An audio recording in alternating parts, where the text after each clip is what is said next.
Welcome back, everyone. I got a few quick topics to discuss today. Some of these are going to make you pretty damn happy. Chapter markers below. My bad for using the Dragon's Dogma 2 background. I got it back to Baldur's Gate 3 now. So in my latest Baldur's Gate 3 video, we went over an interview between Sven Vinca, the creative director and owner of Larian Studios, and GameSpot, where Sven announced that there would be no DLCs for Baldur's Gate 3. And in my video, I may have made it seem like this was the end of Baldur's Gate 3, and I didn't really mean it to come across that way. And it's actually not the end of Baldur's Gate 3. When Sven said no DLCs, he was more so talking about DLCs in the traditional sense. You know, pay 30 to 40 bucks, get a huge chunk of content. You guys know how it all goes. Well, in a recent interview that IGN had with Sven, we learned that Larian is actually working on additional evil endings for the game, but not just evil endings. Take it from Sven.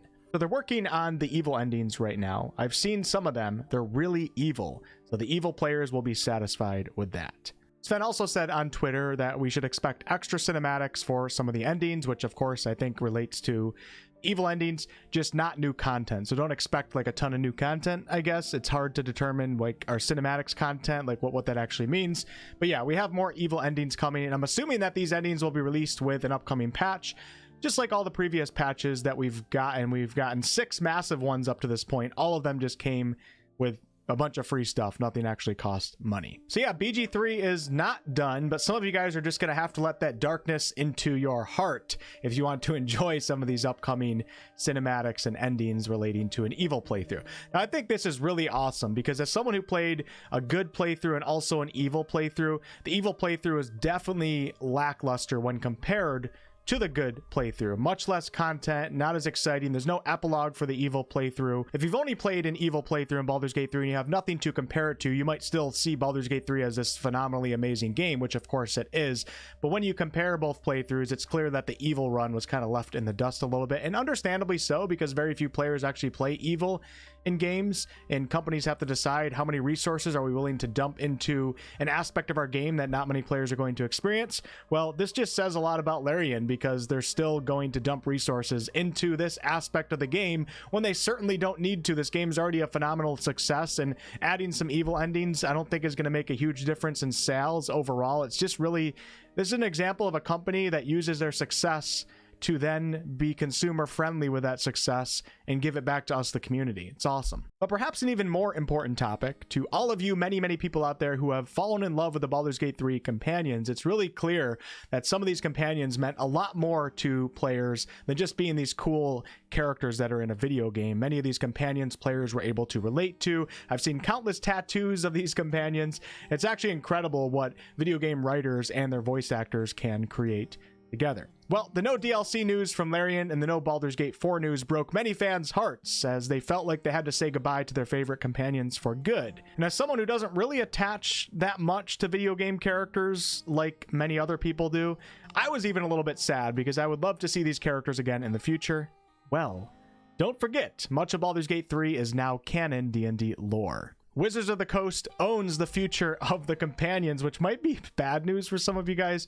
Depends on how you take that, but this does mean that we will probably see some of them again in the future. I don't want to make this about money, but if we did make it about money, which many times it tends to be, some of these companions can certainly still bring in a lot of eyes for future D&D projects, and I don't think Wizards of the Coast is just going to throw that away after Baldur's Gate 3. Sven even put out a tweet that says, as for Baldur's Gate 3 and its characters, they now belong to Wizards of the Coast, and I think they'll understand how important they are for the community.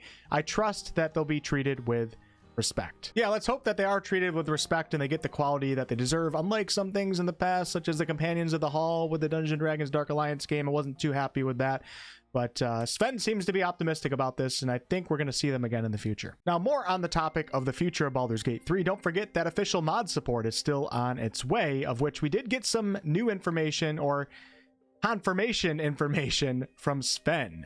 So we are working with Wizards, Sony, Microsoft, a lot of partners to align, but we're trying to get cross-platform curated mods in there so that people on console can enjoy the mods that are being made for the PC also. So that'll be a big thing, I think, because there's a lot of mods already, and then we won't be able to support everything, but we should be able to support quite a few. So that was in an IGN interview. I'll leave a link down below, but there you have it. Official confirmation that Larian is really trying to make cross-platform mods work, which includes you console players. It's not just like a PC GOG type thing, which is really exciting because mods are not really part of the console community. You guys don't really get to experience them too often, and to see Larian working towards this means there's probably going to be a really bright future for Baldur's Gate 3. Despite Larian not doing a ton of new content, the modders are going to be releasing all sorts of crazy things. And just think about Skyrim. Mods kept Skyrim alive for a decade longer than it should have, and I'm sure that many of these mods will keep Baldur's Gate 3 feeling fresh and exciting for many, many years to come. Do keep in mind though that Larian has to work with Wizards of the Coast for this official mod support, so mods are definitely going to be limited in some regards. I'm not sure what is going to be allowed and what's not going to, but at least it's coming. Moving on from the future of Baldur's Gate 3 to the future of Larian Studios, and in my recent video we talked about how Baldur's Gate 4 is not gonna happen from Larian, not anytime in the near future, that's for sure. We know that Larian's not working on a Dungeons and Dragons game, so all of you Icewind Dale 3 folks out there that really want that game, it's not going to be happening by Larian. It's kind of sad because the Forgotten Realms is just so rich with lore, and as someone who loves lore in games, I was so excited to start talking about lore again.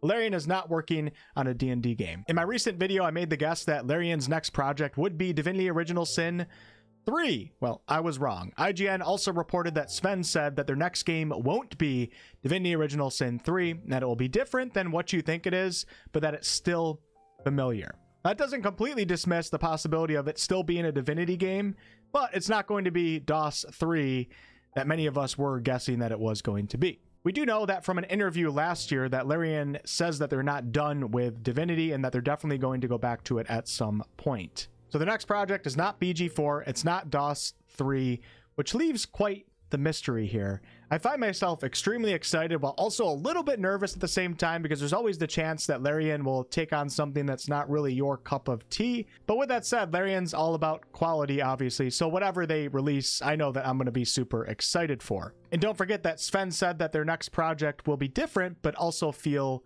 familiar. So those words are important. And on the topic of Baldur's Gate 4, in the IGN interview, Sven also said, "So let's pass the torch to another studio to pick up this incredible legacy."